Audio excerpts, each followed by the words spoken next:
पश्चिम बंगाल में 15 सालों के बाद बीजेपी ने वाकई इतिहास रच दिया।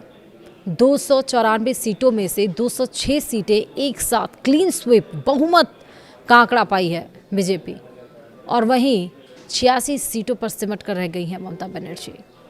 लेकिन क्या आपको पता है कि अब बंगाल की कमान के रूप में यानी कि पर्यवेक्षक के रूप में गृह मंत्री अमित शाह को बनाया गया है। यानी कि 9 मई को जो शपथ होगा उसमें गृह मंत्री अमित शाह ये डिसाइड कर देंगे कि आखिरकार कौन बंगाल का कमान संभालने जा रहा है।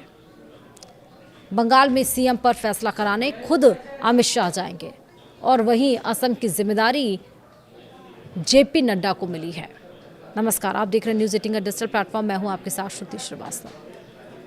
पश्चिम बंगाल में मिली ऐतिहासिक जीत और असम में नई संभावनाओं के बीच भारतीय जनता पार्टी ने दिग्गज नेताओं को पर्यवेक्षक नियुक्त किया है। गृह मंत्री अमित शाह को बंगाल और जेपी नड्डा को असम की जिम्मेदारी सौंपी गई है। विस्तार से समझिए। दरअसल पश्चिम बंगाल और असम विधानसभा चुनाव बीजेपी की अभूतपूर्व जीत के बाद नई सरकार के गठन की प्रक्रिया तेज हो गई है। इसी बीच जानकारी आ रही है कि बंगाल में बीजेपी का पहला मुख्यमंत्री बनाने की जिम्मेदारी पार्टी ने पार्टी के चाणक्य अमित शाह को सौंपी है, जो राजनीतिक रणनीतिक में एक महत्वपूर्ण कदम माना जा रहा है। इस फैसले से बीजेपी की स्थिति और मजबूत होने की उम्मीद है। वहीं जेपी नड्डा को असम के लिए पर्यवेक्षक बनाया गया है।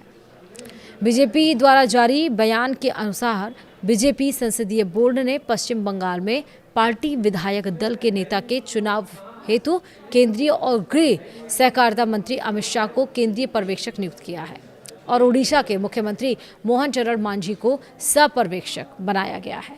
बताया जा रहा है कि दोनों नेता राज्य के नवनिर्वाचित विधायकों और नेतृत्व के साथ बैठक करेंगे, ताकि मुख्यमंत्री और कैबिनेट के नामों पर अंतिम फैसला लिया जा सके।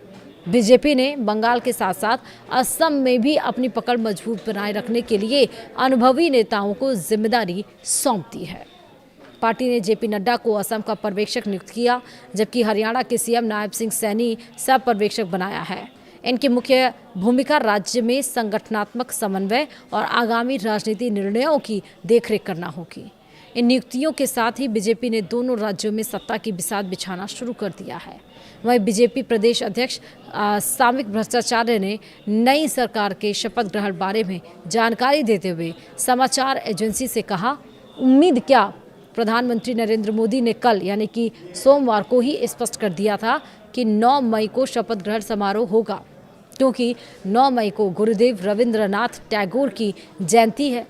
पश्चिम बंगाल के नए मुख्यमंत्री का शपथ ग्रहण समारोह 9 मई को होगा। अब पश्चिम बंगाल में संपन्न हुए विधानसभा चुनाव में बीजेपी ने ऐतिहासिक प्रदर्शन करते हुए 206 सीटों पर जीत दर्ज की, जबकि सत्तारूढ़ टीएमसी 80 सीटों पर सिमट गई। ऐसे में अमित शाह जैसे वरिष्ठ नेता को पर्यवेक्षक बनाए जाने को पार्टी के अंदर संगठनात्मक मजबूती और सरकार गठन की प्रक्रिया को सुचारू रूप से चलाने के संकेत के रूप में देखा जा रहा है। लेकिन इस समय बंगाल में सियासी भूचाल ला दिया है एक बार फिर से अपने बागी और बेबाक और निडर नेता पूर्व मुख्यमंत्री ममता बनर्जी ने चुनाव के बाद और चुनाव में हारने के बाद 294 सीटों में से 80 सीटें आने के बाद से पहला प्रेस कॉन्फ्रेंस हुआ, वो भी आज यानी कि 5 मई को मंगलवार को शाम को जब प्रेस कॉन्फ्रेंस हुआ तो तमाम तरह के एलिगेशन ममता बनर्जी ने लगाए। ईवीएम को लेकर बताया कि उस पर छेड़छाड़ हुई है, उसको लूटा गया है। 100 हमारे जो प्रत्याशी थे उन्हें जानबूझकर हराया गया है। साथ ही उन्होंने ये कहा कि जिन्होंने जनादेश को लूटा है, जिन्होंने जनादेश के साथ चीट किया है, हम उनके सामने आत्मसमर्पण नहीं करेंगे। मतलब ये कि हम लोक भवन नहीं जाएंगे और इस्तीफा नहीं देंगे। आप सभी को पता है कि अगर कोई दूसरी पार्टी जीतती है, जैसे पश्चिम बंगाल में हुआ, तो जो पूर्व मुख्यमंत्री होता है वो इस्तीफा देता है, उसके बाद नए मुख्यमंत्री शपथ ग्रहण करते हैं। लेकिन ममता बनर्जी ने कहा कि जब तक एक एक वोट का दोबारा काउंटिंग नहीं होगी, यानी वीवीपैट काउंटिंग नहीं होगी, तब तक ना वो लोक भवन जाएंगी, ना ही वो आत्मसमर्पण करेंगी। बीजेपी का इस पर रिएक्शन आया। बीजेपी ने कहा कि ये जनादेश का अपमान है, लोकतंत्र की हत्या ममता बनर्जी कर रही हैं। सियासी भूचाल इस पर आ गया है।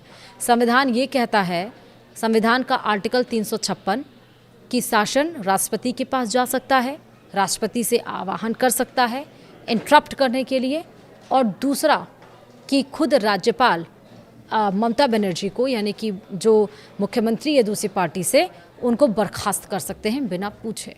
तो ये संवैधानिक अधिकार देता है।